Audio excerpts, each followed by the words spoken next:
Musim gugur 1942, di suatu kereta terlihat Vasily dan tentara Uni Soviet lainnya sedang diberangkatkan menuju Stalingrad untuk menghadapi Nazi Jerman. Ia nampak sedang memandangi wanita cantik yang sedang membaca buku dan diketahui bernama Tania. Namun saat sedang enak-enaknya memandangi wanita tersebut, kereta pun berhenti dan para warga sipil yang terdapat di dalam kereta diperintahkan untuk turun karena kereta tersebut akan dikhususkan untuk membawa para tentara Uni Soviet yang menuju Stalingrad. Setelah menempuh perjalanan yang cukup lama, kereta pun sampai ke tujuan. Semua tentara Uni Soviet turun dari kereta dan kemudian naik ke perahu untuk menyeberangi Sungai Volga. Namun di tengah perjalanan, mereka semua dibombardir tembakan oleh pesawat musuh dan banyak tentara yang tewas.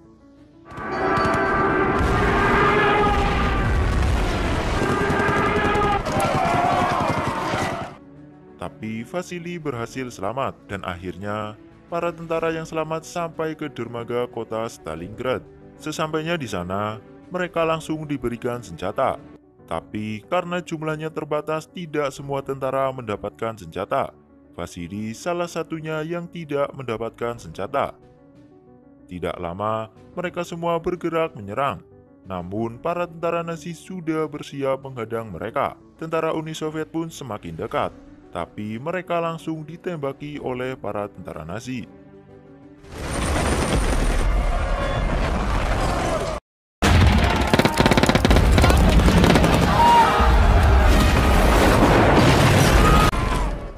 Singkatnya, mereka pun kocar-kacir dan tidak bisa apa-apa. Hampir semua tentara Uni Soviet tewas. Strategi mereka benar-benar gagal dan tidak menghasilkan apa-apa. Adegan berpindah, terlihat seseorang yang sedang mengendari mobil menuju ke sebuah tempat. Tapi tiba-tiba mobilnya diserang oleh tentara Nazi dan membuat mobilnya oleng hingga akhirnya terguling. Tapi beruntung, orang yang mengendarai mobil tersebut selamat dan langsung berlari untuk bersembunyi. Tapi saat ia sedang berusaha bersembunyi, datang para tentara Nazi yang sedang berpatroli. Ia pun berpura-pura menjadi mayat agar tidak ketahuan. Dan para tentara Nazi langsung menembaki mayat-mayat tentara Uni Soviet untuk memastikan bahwa semuanya benar-benar tewas.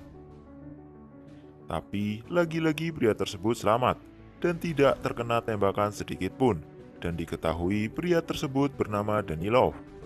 Ia kemudian bergegas mengambil senjata dan akan ditembakkan ke para perwira Nazi yang ada di depan gedung.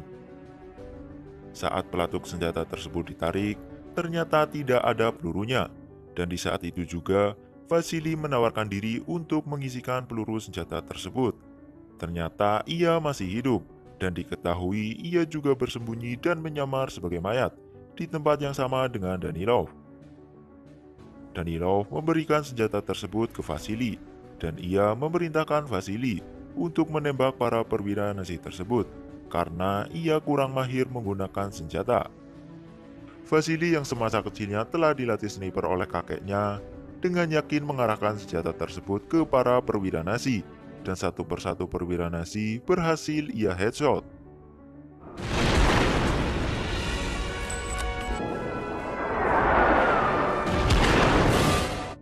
Setelah kejadian tersebut, Vasily menjadi viral dan terkenal di mana-mana berkat keahlian snipernya yang berhasil menghabisi para perwira Nazi dan juga berkat propaganda yang dilakukan oleh Danilov.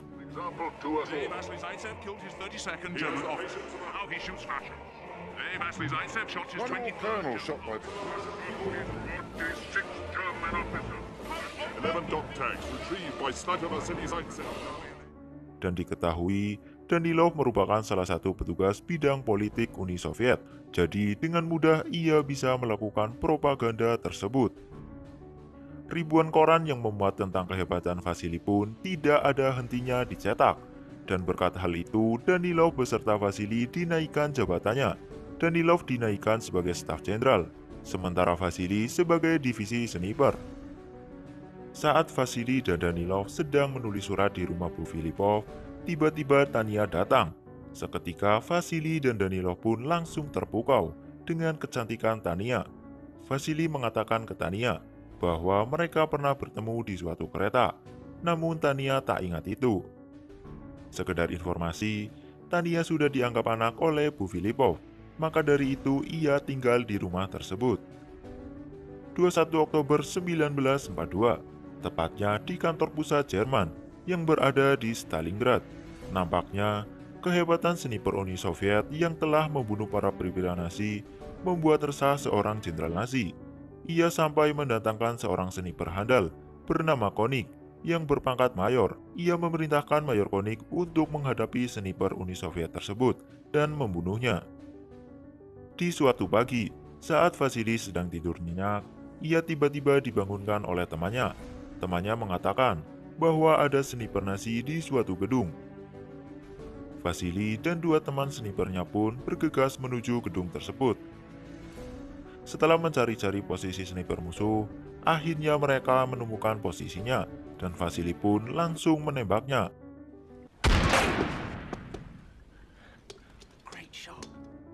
Dirasa sudah berhasil membunuhnya, ia langsung mengeceknya dan ternyata itu hanya sebuah patung. Mereka terkena jebakan Batman dan akibat jebakan tersebut, dua temannya tewas terkena tembakan headshot dari musuh.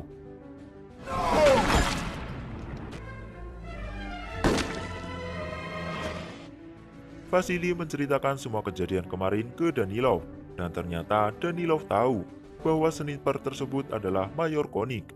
Bahkan salah satu teman Danilov bernama Kolikov dulunya pernah menjadi murid Mayor Konik sebelum perang terjadi. Dan kini Kolikov akan menjadi partner Vasily karena ia tahu semua taktik yang digunakan oleh Mayor Konik. Singkat cerita, Vasily, Kolikov, dan Volodya sampai di medan pertempuran. Mereka langsung menuju ke suatu gedung untuk mengambil posisi yang strategis. Saat sedang mengintai musuh, Kolikov merasa haus. Ia kemudian memerintahkan Volodya untuk mengambil minuman. Volodya pun pergi mengambil minuman. Namun tak disangka justru ia ketahuan oleh tentara Nazi. Mayor Konik kemudian menanyai keberadaan Vasily dan Kolikov, tapi ia tidak mau menjawab. Dan sebagai hukumannya, pakaiannya dilepas dan diganti dengan seragam tentara Nazi. Ia kemudian dijadikan sebagai pancingan agar Mayor Konik bisa mengetahui posisi Vasily dan Kolikov.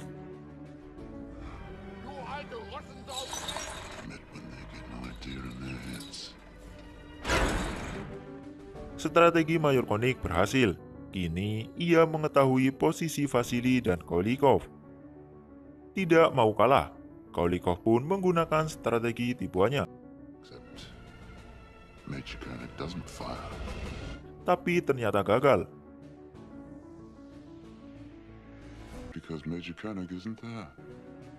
Mayor Konik dengan segudang pengalamannya tidak terpancing untuk menembak, dan ia tahu bahwa itu hanya jebakan saja. Merasa area tersebut aman dan tidak ada Mayor Konik, Kolikov dan Vasily pun berpindah tempat. Mereka akan berpindah ke gedung sebelah. Namun saat sedang meloncat menuju gedung sebelah, Kolikov tertembak headshot oleh Mayor Konik.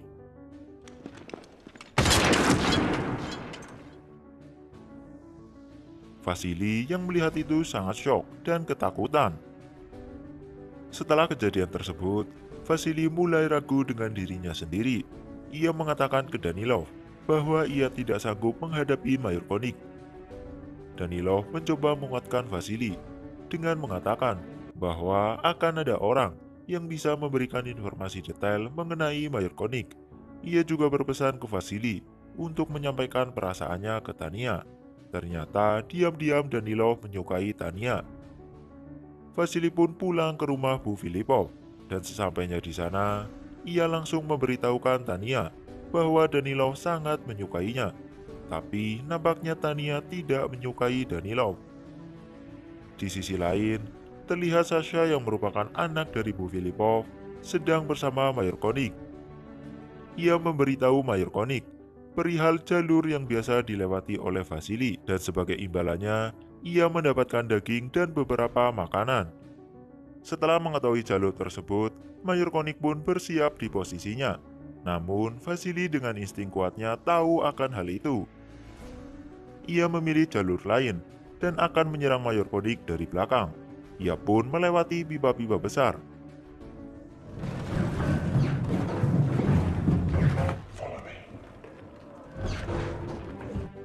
Tapi saat sedang melewati pipa, Mayor Konik mendengar suara getaran dari pipa tersebut. Mayor Konik kemudian berpindah posisi.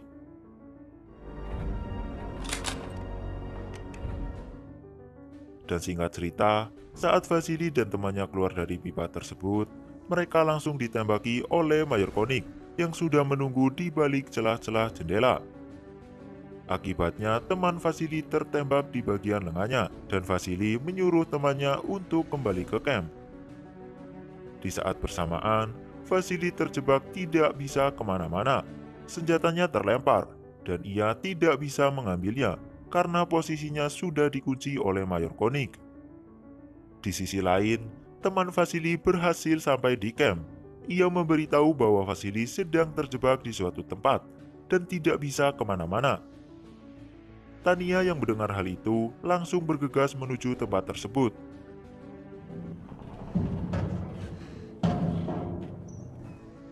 Ia pun akhirnya sampai di tempat Vasily, dan Vasily langsung mengatur strategi untuk mengalihkan perhatian Mayor Konik. Are you ready? Yes. One.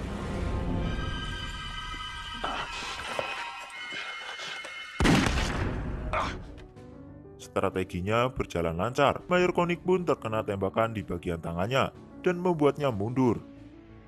Vasily dan Tania kembali ke camp. Kini mereka semakin akrab dan sepertinya mereka saling suka. Malam harinya, setelah diberitahu oleh Sasha mengenai tempat persembunyian Mayor Konik, Vasily langsung mencari posisi untuk mengintai Mayor Konik. Ia mengendap-endap di antara mayat-mayat yang bergeletakan.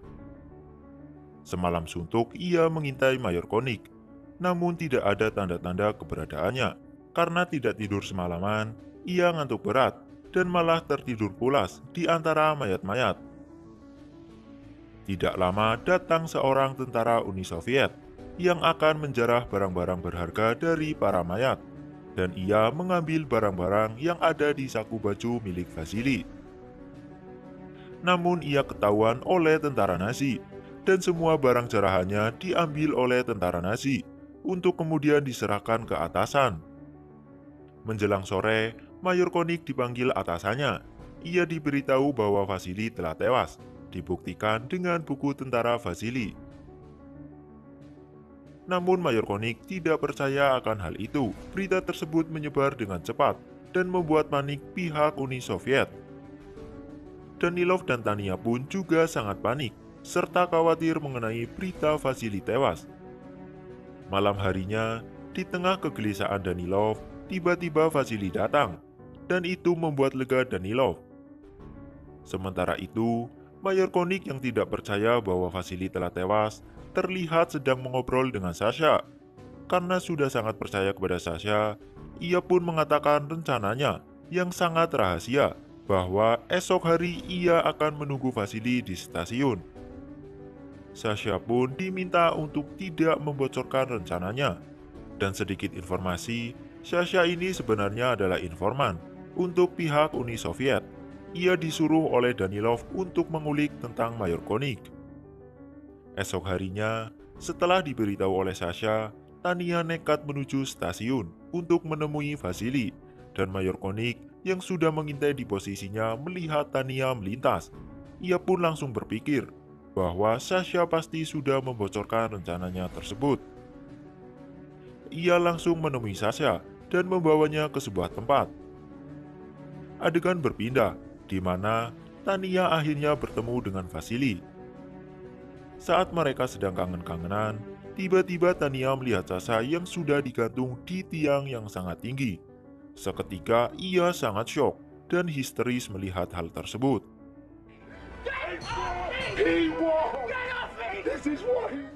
Ia langsung ditenangkan oleh Vasily. Setelah bisa menenangkan diri, Tania pergi menuju rumah Bu Filipov, dan di perjalanan ia bertemu Danilov. Ia dan Danilov kemudian ke rumah Bu Filipov, dan Danilov menyuruh Bu Filipov untuk pergi dari rumahnya, karena sebentar lagi kota Stalingrad akan jatuh dan dikuasai secara penuh oleh Nazi Jerman. Namun, Bu Filipov menolak dan ia tidak akan meninggalkan rumahnya. Ia juga menunggu Sasha untuk pulang ke rumah, padahal seperti yang kita tahu Sasha sudah tewas tergantung, dan Danilov terpaksa berbohong ke Bu Filipov dengan mengatakan bahwa Sasha mengkhianati negara dan memilih untuk membelot ke pihak Jerman. Bu Filipov yang awalnya menolak untuk dievakuasi akhirnya mau dievakuasi. Mereka bertiga langsung bergegas menuju kapal yang akan mengangkut para warga sipil. Namun, di tengah perjalanan mereka terkena serangan bom dan membuat Tania terluka parah serta sekarat.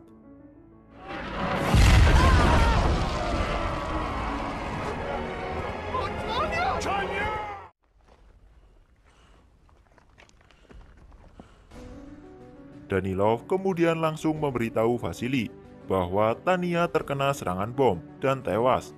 Vasily pun tidak dapat menahan sedihnya. Danilov yang merasa bersalah akhirnya mengorbankan dirinya sebagai pancingan. Don't do that! Ia pun langsung menjadi santapan empuk Kar 98 milik Mayor Koenig. Mayor Koenig kemudian mengeceknya. Saat sedang berjalan, tiba-tiba Vasily muncul dari sisi kirinya. Kini ia tidak bisa apa-apa. Ia sudah masuk jebakan Batman Vasily. Dan Vasily langsung menembak headshot Mayor Koenig.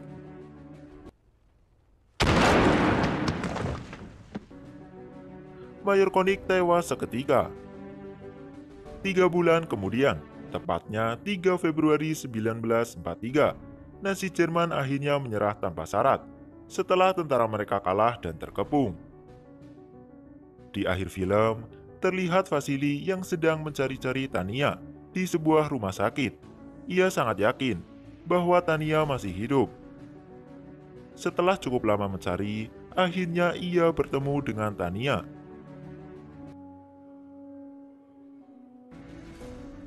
Dan film pun rampung. Baiklah, itu dia alur cerita film Enemy at the Cat. Jika kalian suka dengan video ini, silahkan tinggalkan like. Dan jangan lupa subscribe channel ini, serta nyalain notifikasinya. Saya